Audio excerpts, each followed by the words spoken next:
Okay. Good morning, members of the Guyanese public and members of the media. And I want to welcome you this morning to this press briefing of the Working People's Alliance. I'm Dion Abrams, the moderator for today's press briefing. And on the WPA's panel this morning, we have Professor Clive Thomas, Dr. Dennis Canterbury, Dr. David Hines, Brother Rohit Kanai, and Brother Takuma Ogunse. And this morning, there are matters of importance to the Guyanese public that we are going to deal with.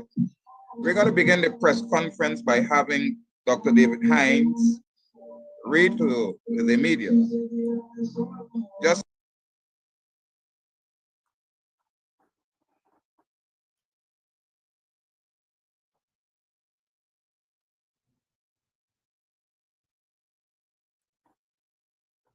yes, some disturbances from outside there. Yeah, so Dr. Hines will read a press statement and then we'll have comments by Professor Clive Thomas and further comments by Brother Takuma Ogunse, co-leader of the Working People's Alliance. So I hand you over now to Dr. David Hines. Good morning, members of the media, and good morning to the wider public. As is far too commonplace nowadays,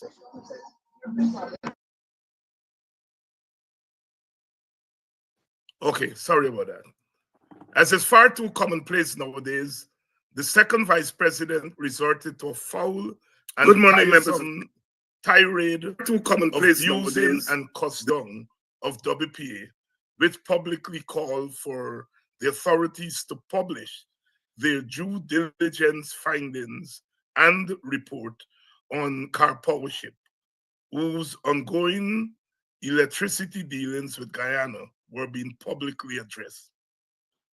WPA takes the vice president's response to our request as a lame effort to disguise the reality that in the face of Karpowership's tarnished reputation, no due diligence has been done.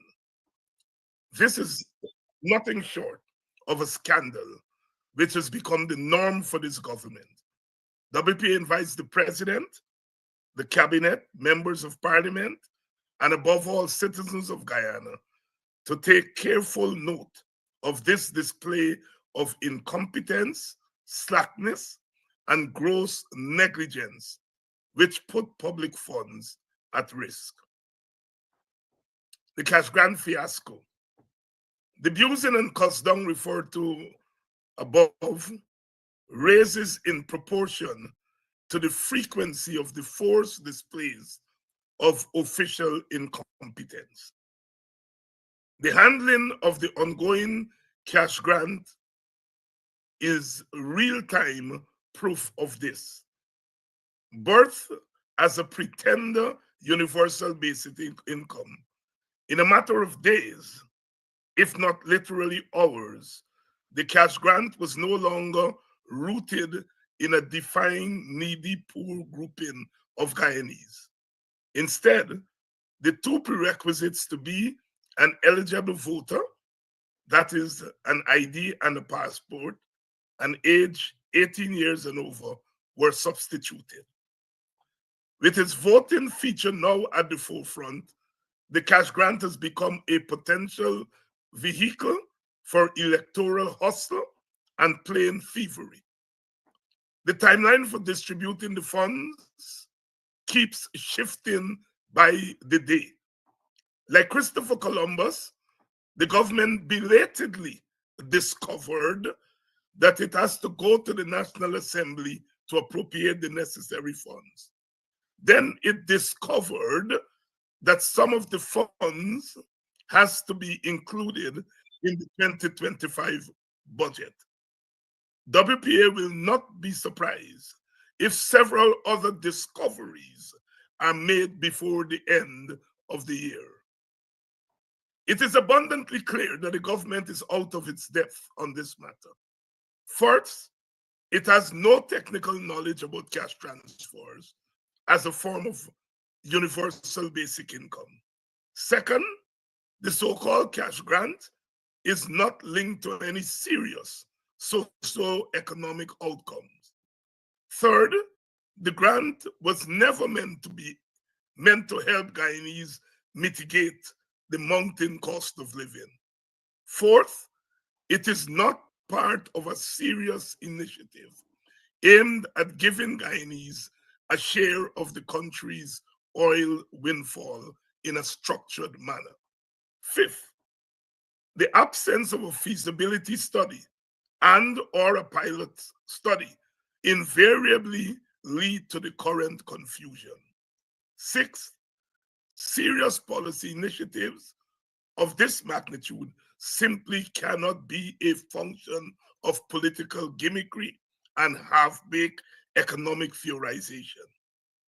WPA says that this cash grant fiasco proves beyond the shadow of a doubt that the PPP and the government are incapable of managing our emerging oil and gas economy.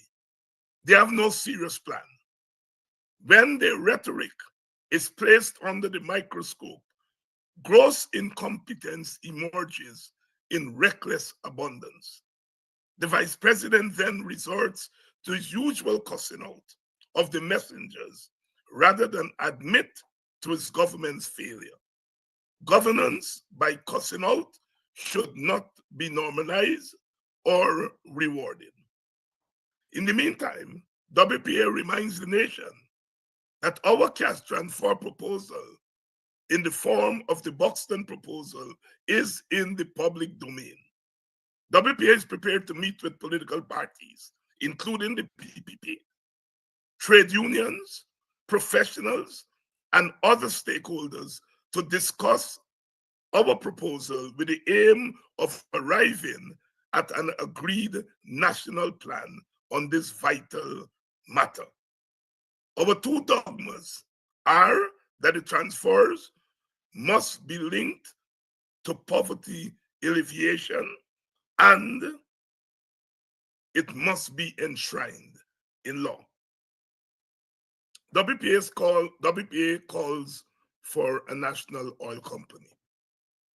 As a rapidly developed petrol state, WPA shares the widely published position of its executive member, Professor Clive Thomas, which holds that Guyana must constantly keep to the forefront that despite the present dominance of big oil, transnational companies in Guyana, over 75% of global oil production is obtained from state-owned enterprises. And 90% of global reserves are held by state-owned enterprises. The case for a national oil company in Guyana is entirely dependent on its location, whether upstream or downstream on the supply chain. Since upstream and downstream oil and gas production refers to its location in the supply chain, oil and gas are defined as upstream, downstream, or midstream. Some companies are termed integrated because they perform, excuse me, because they perform the functions of 2 or 3 of these streams. Upstream oil and gas production include exploring, developing, identifying, extracting, and producing materials. Downstream oil and gas production include production of crude oil and natural gas activities. Midstream operations link upstream and downstream and include transportation and storage services. Now, WPA supports Professor Thomas's call for rejection of the downstream approach. That is, we reject the approach that includes an oil refinery. We instead commit to an upstream approach for Guyana, as publicly advised by the Natural Resource Governance Institute and Professor Clive Thomas. Creating an upstream state-owned enterprise supports the building of local operational capacity in resource extraction, increases government revenue take, while improving the state's ability to monitor what other companies are doing here in Guyana. A state-owned enterprise plays a variety of roles, including operating in the commercial sphere, regulatory responsibilities, creating policy, and financial expenditures. We wish to caution that even as we propose a national oil company based on the upstream approach, WPA notes the caution that while some such state-owned enterprises are highly successful companies, others have trouble being competitive with international companies and demonstrating strong benefit to the populations they serve. GECOM's cover-up of potential fraud at the 2020 election. WPA stands by Dr. David Hines' observation of an apparent cover-up of potential fraud by GECOM during the conduct of the 2020 election. GECOM's press release responding to Dr. Hines sidesteps the real issue at hand. WPA repeats that GECOM's failure to address the cases of potential voter impersonation, even after a corroborating report by the chief immigration officer, and the absence of statutory documents in 47 boxes from the East Coast before an official declaration of the election result is tantamount to a cover-up. We repeat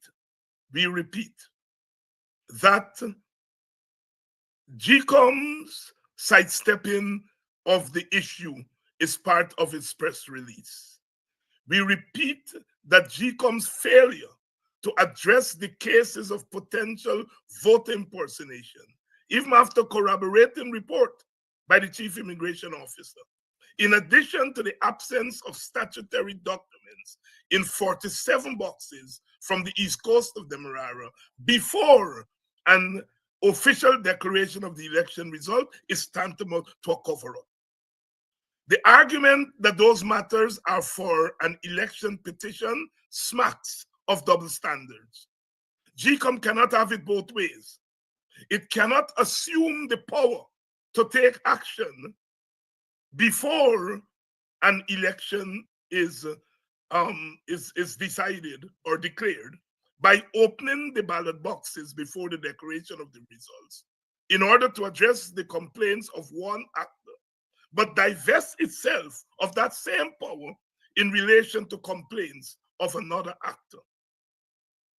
Further, WPA continues to insist that a GCOM internal review of the elections, which hinged on the casting vote of the chairperson, was and still is a vital necessity. Failure to conduct such a review in the face of accusations of massive irregularities only fuels suspicions of a grand cover-up by GCOM. Against that background, WP has no confidence in GCOM's ability to conduct a fair and just election in 2025 unless significant changes are made. GCOM's neutrality. WPA does not foresee a change in the partisan makeup of GCOM's commission in the foreseeable future. The chair then holds the key to the commission's balance. In this regard, we urge the utilization of the Surridge Valley model, whereby the chair refrains from using the casting vote and instead work for consensus among the partisan commissioners. While we recognize that the commission is now much more resistant to consensus than during the Surridge Valley era, we feel it is a more viable option than one in which the chair routinely votes with one side. Voting exclusively with one side of the commission's partisan divide, as the current chair does, is tantamount to voting with one party over the others. On the matters of biometrics and a clean, unbloated voters list, it is GCOM right to first determine whether these measures would enhance the credibility of the elections. If after consultation with relevant stakeholders, GCOM so determines, it is then up to the legislature to make the necessary statutory adjustments to facilitate GCOM's request. The view of the PPP and its cohorts that the two measures cannot be implemented before the due date of the election is in effect giving GCOM the green light to knowingly conduct an election based on potential and actual fraudulent arrangements. Going to an election where potentially half of the representatives of the electorate has no confidence in the rules and in the presiding agency is an invitation to chaos and disorder. WPA therefore urges GCOM to do what is necessary to ensure a fair system and acceptable rules. We also urge the executive and legislative branches of government to move with haste to ensure that necessary legislation is passed to facilitate whatever changes are necessary. Thank you very much. End of statement. Thank you very much, Dr. Hines, for your reading of the WPA's press statement. I'm now going to invite Professor Thomas to make an intervention, some comments in relation to the statement that was read by Dr. Hines. Professor Thomas. Thank you very much, Mr. Chairman. The intervention I would like to make is to suggest that it's very important at this point in time for WPA to call for a social and economic audit of the cash grant proposal. We know there'll be a financial audit because that's statutorily required as part of parliamentary rules as a result of spending public money. But we think that we should make the call for an all-party agreed to social economic audit of the cash grant proposal after it's completed.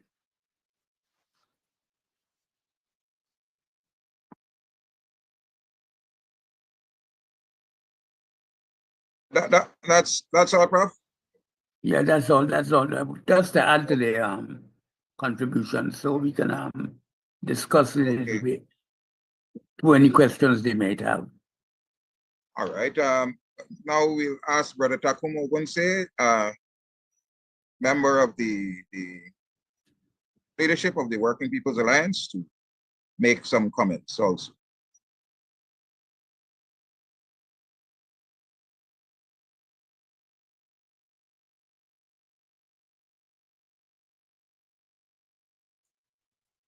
OG, you're muted. Not hearing Brother Takumo. He's muted, I think. Okay. You hear me now? Yeah. Yes, we are. The attitude of the Vice President, Mr. Bharat Jagdeo, to objective criticism by the WPA and other political parties in the opposition is not only worrying, but it is extremely becoming a serious political issue for the country, because he is not using his position as Vice President to help to improve the political culture of the country. And in so doing, he's not improving the political atmosphere in the country. And the WPA is concerned. And we have went to even make it clear in relationship to the cash grants. Our willingness to meet political parties include the PPP. And this is an attempt by the WPA, in spite of the coarse and acid attitude of the Vice President. We are prepared, in the interest of national unity and at least some degree of national consensus, to meet with the PPP on this important national issue. The WPA is also concerned that the way in which the PPP have been and government have been handling the cash grant has created a lot of confusion and frustration on the ground among people. And people are being worked up. And we believe that it's not in the best interest of the country for us to demonstrate, not only to our citizens, but to the rest of the world, our incapacity as a nation to handle this important national project.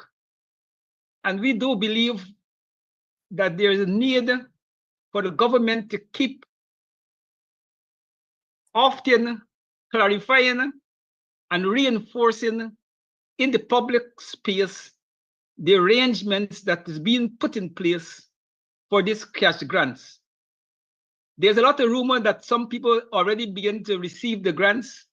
There's rumors that there's no actual payment has been made except registration. And this is creating a lot of tension and frustration on the ground. And we believe that nation will be better served if on a weekly basis, the government, update the citizenship on this matter. Those are my two comments for the moment.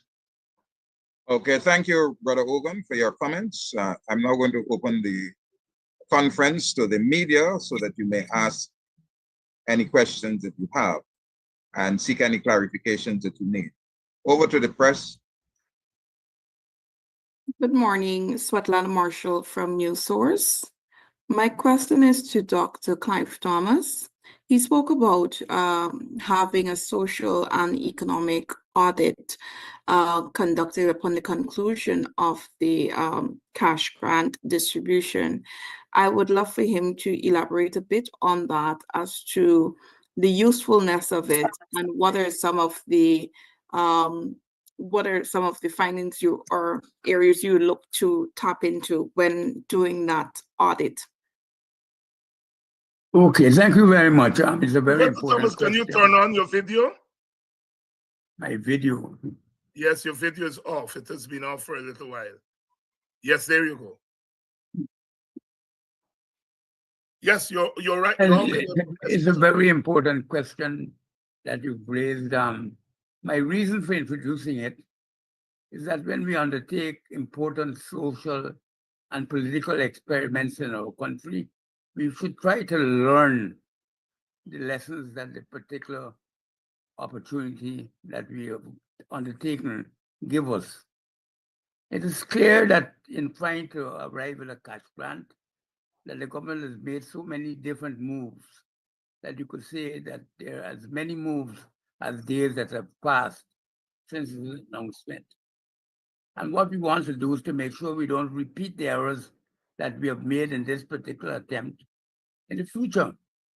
And therefore, one way to avoid that is to do an audit, and not a financial audit, although that is very important, to establish the funds were fairly and accurately and honestly spent, but a social economic audit, or the evaluation you might call it, to be ensured, as far as the public is concerned, that we did the very best type of operational executive exercise that was possible, and to learn the lessons of any failures that we might have come across.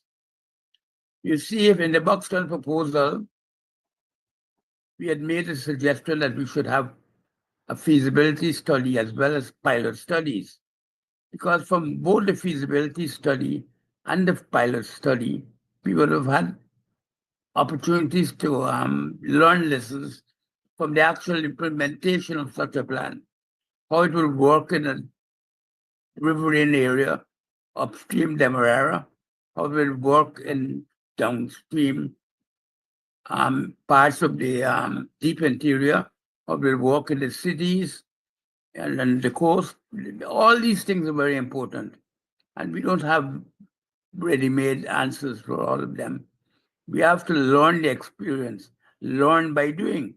And this is what we're trying to ensure the government approaches this as something that is clear-minded, thoughtful, applying your brains and not creating opportunities for trickery and budget hustles and electoral hustles. That's my concern in a nutshell. Thank you, Dr. Thomas. I should also add that this might be the first attempt of such an exercise in the Caribbean.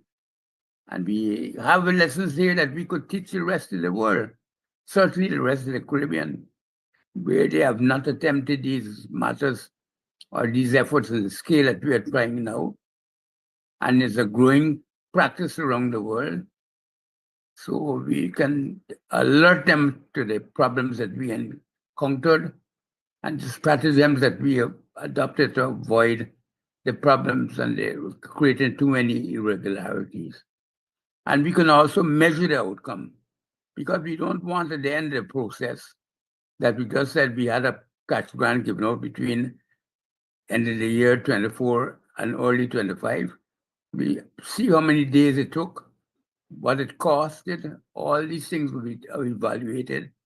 What areas of the country reached, what parts of the needy population we targeted and we were able to get put into a better position.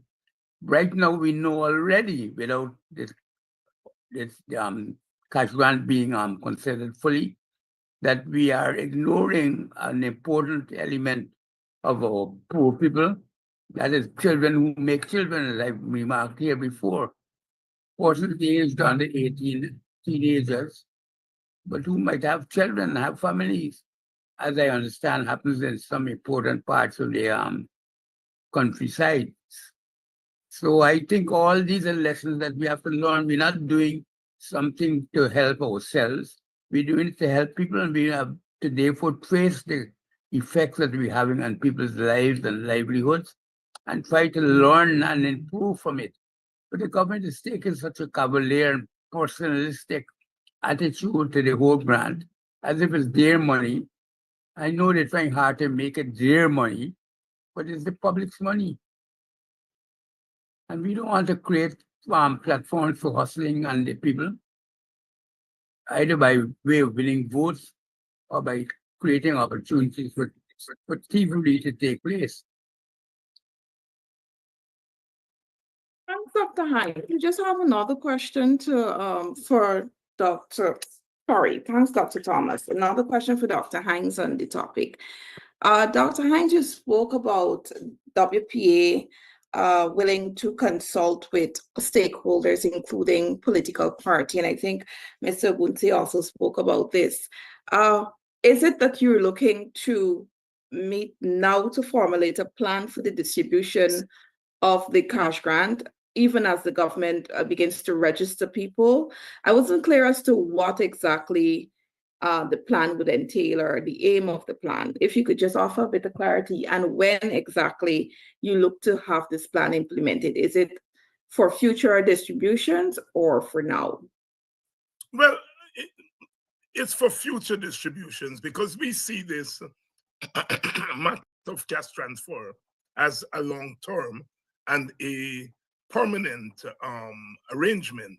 And so we feel that all the parties should come together and agree on a national approach. None of us owns this idea of cash transfer. Yes, the WPA was the first to put it on the agenda, but we did not put it on the agenda to make us feel good. As Professor Thomas says, that for us, this cash transfer idea is aimed at creating a universal basic income for Guyanese, and it is linked to the alleviation of poverty. It is perhaps the single most important intervention at the human level. And so therefore we feel that all parties need to be part of its implementation. WPA has a detailed proposal on how we feel it should be done, from a pilot study and feasibility study to the point of distribution. However, we do not have the monopoly on how it's done. There are ideas floating about out there, ideas from the PNC on its variation, ideas from the AFC, some little ideas from persons within the PPP. And so therefore, we think that we need to sit down and come to a common agreement. WPA will have only two dogmas, meaning two things that we will insist on. And that is that these transfers must be enshrined in law. Parliament must pass a law to that effect. And secondly, that it must be linked to the alleviation of poverty. For us, as we have said over and over again, if poverty is alleviated and gotten rid of in Guyana, I think we would have done a good turn to our country. And so, yes, it is long term. It is not for this present study, but if this present 100,000 cash grant, but if the government wants to get some help from us in how to salvage this fiasco, we are quite willing to meet, because for us, political contestation is not an end in itself.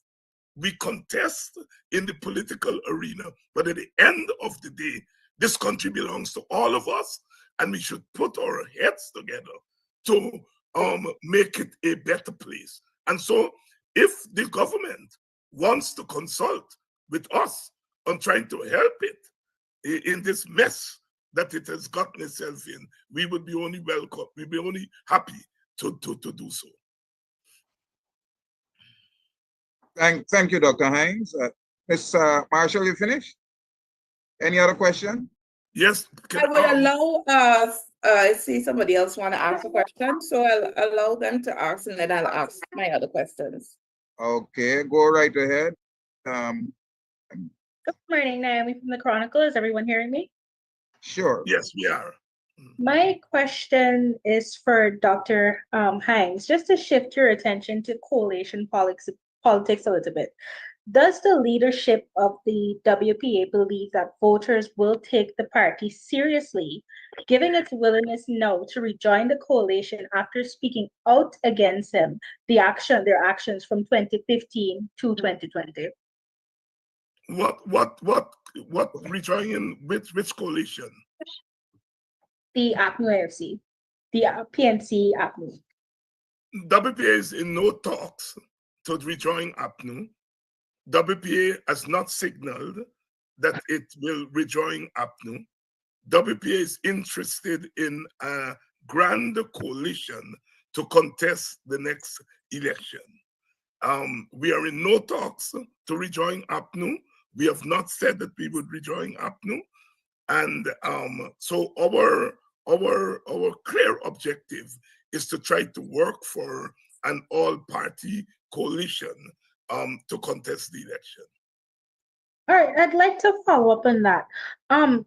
For your party, how many members do you guys have, and do you believe it's formidable enough to be demanding conditions under which a coalition should be formed? I don't think I've ever heard the Guyana Chronicle ask the PPP how many members it has, or the PNC or any other party, and we take umbrage. Yes, we've asked the PNC. You asking us that question, non-question. All right, if I may ask another question, The PNCR has said that it will accept a victory at the 2025 elections with a voters list that does not meet its demands, but would reject a loss under those conditions. What are your thoughts on this? And would you say this has exposed an ulterior motive or cast a shadow of doubt over the genuineness of the party's call for a clean voters list? WPA cannot speak for the PNC. We can speak for ourselves. At this point, we are saying that we do not see how an election can be credible if you have a voters list that is the same size of the population or close to the size of the population. Such a bloated voters list invites irregularities, invites thievery, and so we do not have confidence in an election that is conducted with such a voters list. We are very clear about that. As to what will happen if we get to an election and the voters list is not changed, we reserve the right to decide what to do at that time. All right, thank you. Okay, thank you, Naomi. Our questions are quite interesting. Dr. Hines, just a follow-up Naomi's question. You said the WPA is not in talks with the PNC, APNU. Correct me if I'm wrong, but what's the difference between the APNU AFC coalition as we saw it in 2015 and 2020 and the grand coalition that you now speak to?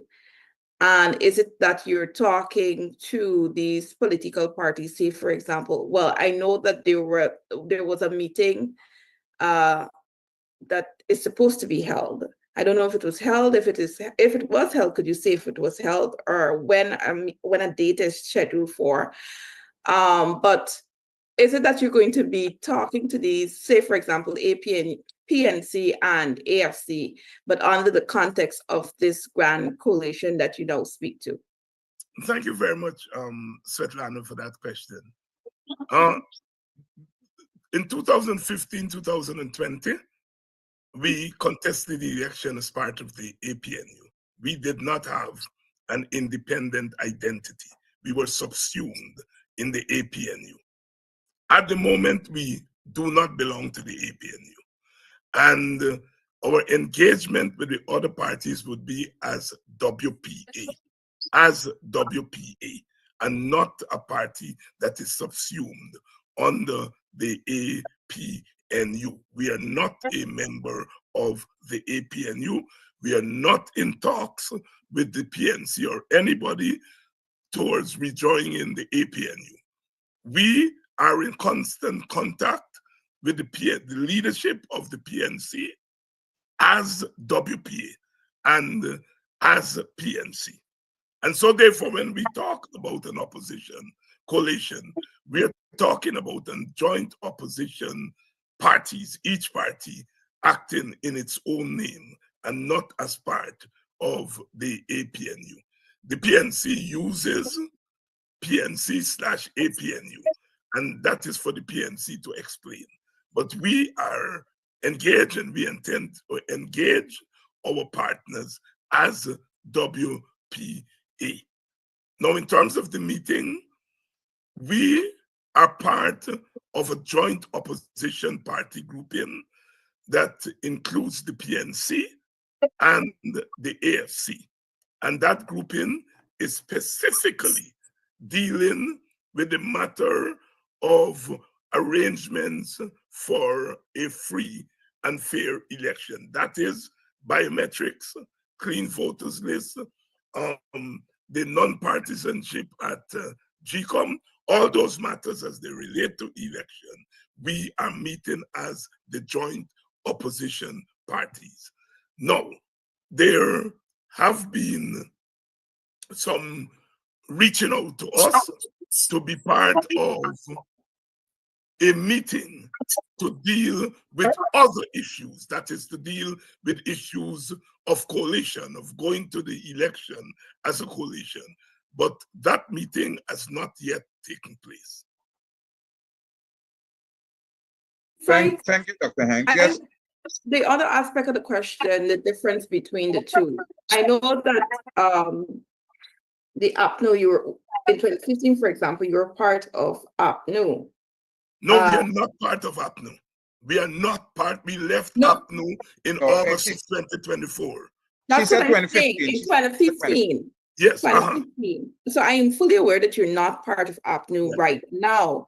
I'm trying to understand what's the difference between saying APNU versus a grand coalition, besides referencing to the various parties having their own identity, which they had prior to 2015, the formation of APNU AFC coalition. What's the difference now? And what are some of the key issues where you two say, yes, we're going to be a part of this grand coalition that you would like to see addressed that may have been an issue back in 2015 and 2020? Well, the difference is that APNU was a partnership of parties. The WPA, the PNC, GAP, NFA, Justice Party. It was a partnership of parties. A grand coalition was those parties under the rubric of APNU plus AFC. So APNU AFC was the grand coalition. APNU was a partnership of parties that came together under an agreed charter, and they contested the election as APNU, not as PNC, not as GAP, not as WPA, etc.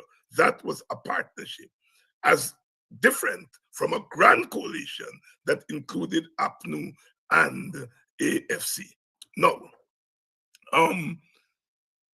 in going as an independent party in a grand coalition, you go with your own identity. That's the first thing, right? The AFC went into those elections as AFC. They weren't subsumed under the partnership.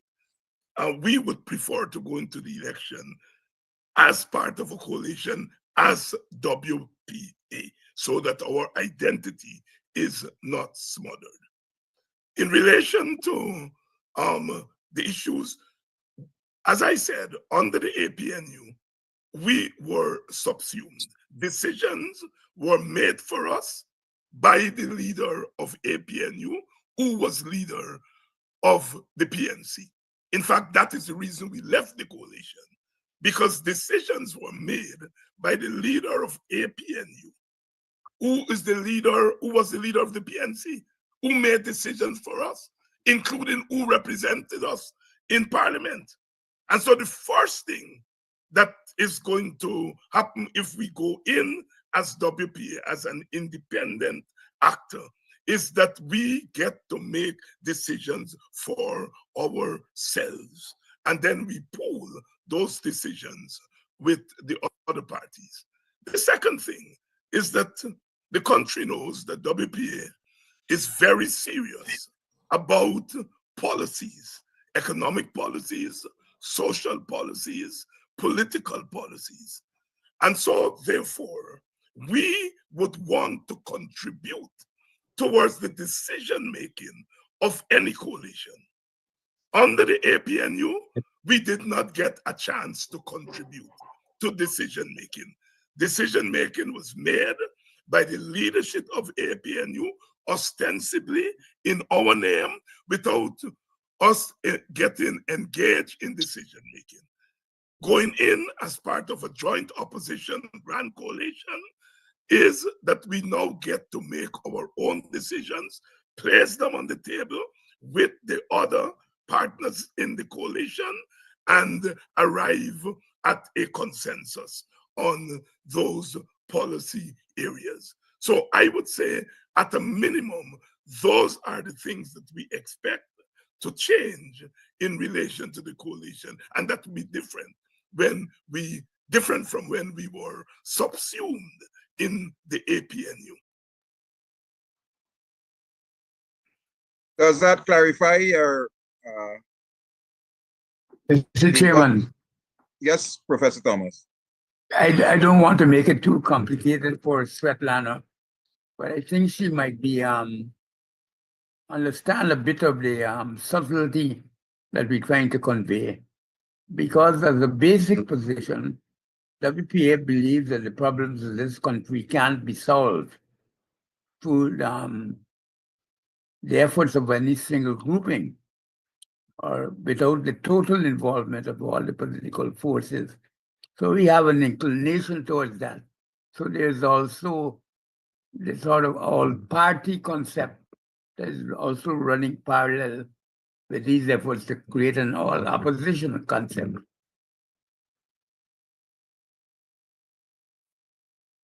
I don't want to make it, but that's the reality. Yeah. Madam Marshall, are you clear now? So, thank you. Not to make it complex, but my other question has to do with Guyana Elections Commission. Dr. Hanks spoke about the Dr. Steve Surge-Bali formula, but given that we're if there is the case, which we've seen over the years, of gridlock, the 6 commissioners failing to come to a compromise, isn't it then necessary for the chairman to cast her vote to break the gridlock? And if you say, okay, we're going to wait for them to build consensus, isn't there a concern that maybe the elections could, or critical issues relating to the elections could be further delayed? Well, the short answer, Svetlana, is, you know, if we have a choice between gridlock and a bad election, a mismanaged election that could break our country up, we will take gridlock any day. That's a short answer. A much longer answer. If GCOM can point to one issue where there was gridlock, meaning that it was impossible, because that is what gridlock is. That's impossible to arrive at some consensus. You don't know if there is gridlock until you attempt consensus. And more often than not, when there are attempts at consensus, if that's your objective, you will arrive at consensus. Gridlock is usually thrown into the mix to avoid attempting consensus. And so, therefore, we put less store on gridlock. Look, what difference would it make if it took 10 days to arrive at the decision instead of 2 days or 3 days? It wouldn't make a big difference. So, in terms of the election timetable, what is more important is not the election timetable, is that the elections are credible.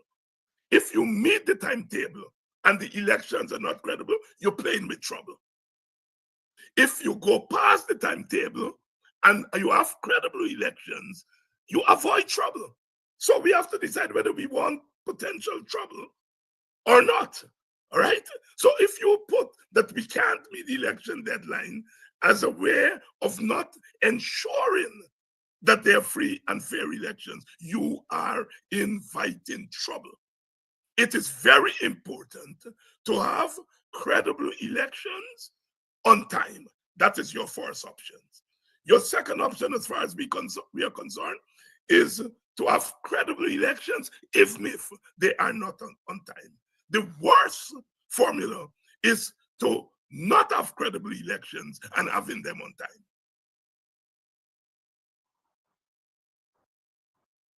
And not reaching consensus, the overwhelming support given to one side by the casting vote is also a major how is it that for every occasion, you know, that the casting vote goes in one direction?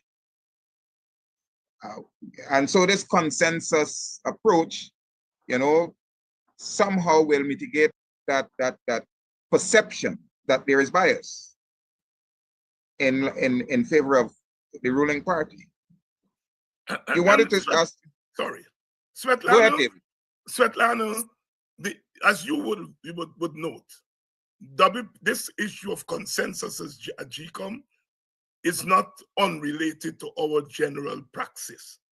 We feel that in a country like Guyana, in fact, all countries, but especially a country that is bifurcated, that is divided as Guyana is, that consensus must be the order. Consensus must be the rule, not the exception. And that is why we are talking about consensus at GCOM, consensus on the the cash transfers as they relate to our oil and gas income, consensus on the governance. So for us, consensus must be something that we all subscribe to, and that it must guide the way we run our country, even at the risk of quote unquote gridlock. As I said, it is better to have gridlock and get it right than to try to avoid gridlock and get it wrong. And we have been quote unquote trying to avoid gridlock, and we keep getting it wrong all the time. Thank you, Dr. Hines, for that clarification. I would ask Brother Rohit if he wants to make an intervention. Brother Rohit Kai, co-leader of the Working People's Alliance. Brother Rohit? Seems.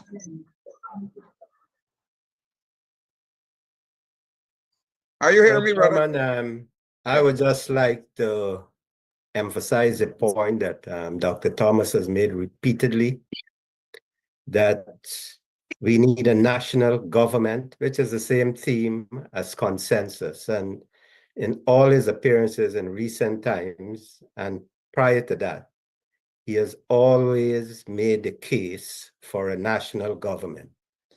The PPP continues to refuse the idea of a national government. It uses the escape clause of trying to get in the government through the back door. That is one of the clauses it repeatedly uses. So consensus, especially in our oil economy, is exceptionally important if we don't want to degenerate into strife. That is the point I'd like to emphasize. Thank you. Thank you. Any other question from the media? Brother Chair, while the media waiting is deciding whether they want to ask another question, I want to go back to a previous question on what the WPA expect to be difference between the previous coalition and a future coalition. One of the important things for the WPA is that we want this new coalition to be clear on what we believe is a critical component of coalition politics, which is public discourse, that each party must have the right to articulate in public its position on any policy or any national matter. And we take that position to the coalition and fight for it. The important thing, we want to make sure that the people grow with the coalition, that the coalition government is not a kind of secret government, that people are not caught off guard. You know exactly what WPA position as maybe demonstrated in the WPA manifesto. And even if it's not something that is in the manifesto, the WPA insists on the right to go to the public and to argue the importance of that policy and commit to carry it to the coalition and fight for it. And we want, because that is the way in which we believe the people will get involved in the politics. You can't go to WPA supporters and WPA supporters know which the WPA carry into the coalition. PNC supporters must know what the PNC carry into the coalition. What AFC supporters must know what AFC carry into the position. And they must know if there is difference, where there are differences. And when we reach compromise, they know where we reach compromise. We believe that two-way flow is what going to consolidate coalition politics in the country and make it meaningful. In the absence of that, we don't think coalition politics will have a very long future. It will become very opportunistic. Thank you, Brother Takuma, for your intervention. Dacia, any questions? Any more questions?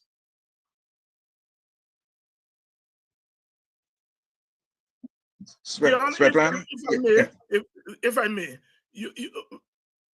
we should not ask the Guyana Chronicle or the Stabroek News or Kaieteur News or Guyana Times what is their circulation in order to admit them to a press conference or in order to take their questions seriously. And that is why we take offense to the Guyana Chronicle asking us how many members we have in order to determine our contribution to our country. Even if the WP has one member, it is our right as a party that has been in existence for 50 years to make a contribution to our country, to bring ideas to the table, to be part of the governance of the country, if we have one member. And the number of members that a party has is not and should not be a requirement for that party to engage in national life. We would like, and I use the word there deliberately, to lecture the Guyana Chronicle that in 1972 in St. Vincent, two parties had, I think, 7 seats each, and one party had 1 seat. And the party with 1 seat became, the leader of that party became the prime minister, because the other 2 parties needed 1 seat for a majority. They got all the other votes, but they needed 1 seat for majority. Development and participation in a country's social, political, and economic life is not dependent on how many members you have or how many people voted for you. It is your ability and capacity to bring ideas to the table and to be able to work with others to make your country a better place. And I hope the Guyana Chronicle stop going around. And Miss Paris, this is not personal to you. I'm speaking here of the Guyana Chronicle as an entity, not you. I wish the Guyana Chronicle stop this nonsense of going around and asking people how many members it has in order to determine its importance. I have heard rumors of the Guyana Chronicle not having the lowest circulation. That does of the 4 major newspapers. That does not mean that the Guyana Chronicle is not an important entity. It is a very important entity. And the Chronicle must stop this nonsense. Dr. Hines, well, Professor Thomas said it's the echo of Jack Dew. Because that's his comment all the time on. Yes. They're learning from the master. Yeah. We don't know if the master wrote those questions. But I hope not. And Naomi, again, we want to stress that this has nothing to do with you. You are just a worker at a media outlet, and you are representing that entity. But this doesn't have anything to do with you. It has to do with the Guyana Chronicle, which we happen to believe should be the most democratic paper and the most all-inclusive newspaper in the country. Why? Because it is state-owned. It is not owned by the government. The It's not government profit manages driven. It should not be on profit behalf of driven. government. And it's not a paper that, yes, Professor Thomas, it should not be profit-driven or driven by political bias.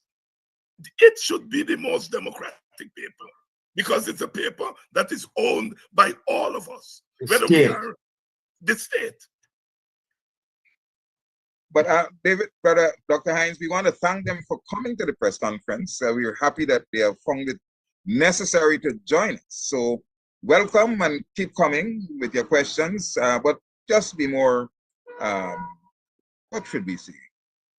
Not so partisan in the questions that you ask. You know, it takes away from the Chronicle has a letter column, you know, Dr. Hines. If the idea of individuality is not important, then you don't need a letter column where a voice, you know, that is not even of a political party, but a voice from the people is given the opportunity to engage in public discourse and so on, then what is the point that they're trying to make in relation to the WPA?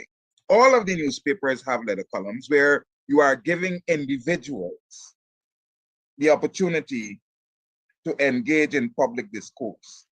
And you're talking about an entity, a political party. You want to know how many members they have. It's disingenuous, to say the least. If I could go ahead and ask my final question. Yes, please. On the issue, going back to the issue of the Grand Coalition, I know Dr. Hines, when he spoke earlier, he said that because WPA was in the afternoon, say for example, in 2015, between 2015 and 2020, a lot of decisions were made without the support of WPA or the input of WPA. Under this Grand Coalition that you speak to, how would the parties go about with regards to critical decision making? Do you believe that the party that commands the largest representation with regards to the population, should they command have the greatest say, or everybody should have an equal say? That would be my final question. Everybody should have an equal say in arriving at the decision. And it is not about whether you represent more people or not represent, it's whether your idea or your ideas on the particular issue are correct, or, you know, than the other. You can't make decisions on policies based on the number of people you represent, because you represent a number of people. So even if your idea is bad, look at the PPP. They represent half of the electorate. They represent half of the electorate. And look what they're doing now. Look what they're doing. Look at what they're doing with a cash grant, with other things. So decision making cannot be based on how many people you represent. If we come to a vote, obviously the party that is the larger party, or so will probably get more votes, or whatever the case may be. But in terms of participating and arriving at decision making, it has to do with your idea. We are a relatively small party, certainly small compared with the PPP and the PNC. But Svetlana, you and the media would agree that the issue that has captured the imagination of the population as it relates to oil and gas is cash transfer. And that this small party was the party that put it on the agenda. It is the most popular oil and gas issue among the people. That there's no doubt about that. It didn't come from a large party. it came from a relatively small party in terms of numbers of supporters and party members and so forth. But it is not about those numbers. It is about your ideas and your commitment to your country and seeing it move from one stage to the next stage in a positive way. That for us is important.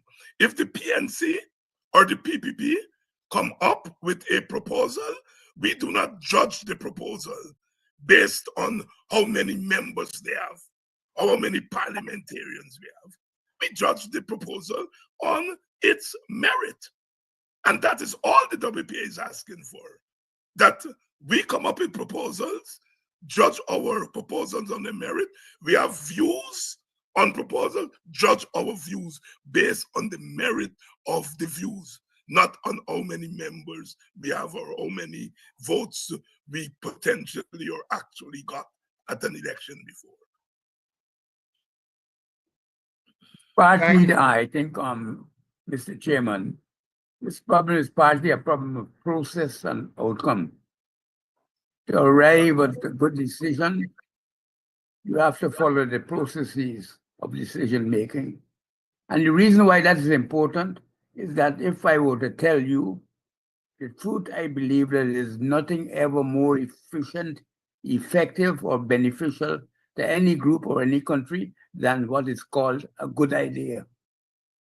It is only something that can be derived from a process of human consciousness deciding on the outcome. So our emphasis on this is not to retreat into our smallness, it's to retreat into the larger contributions that we can make as human beings.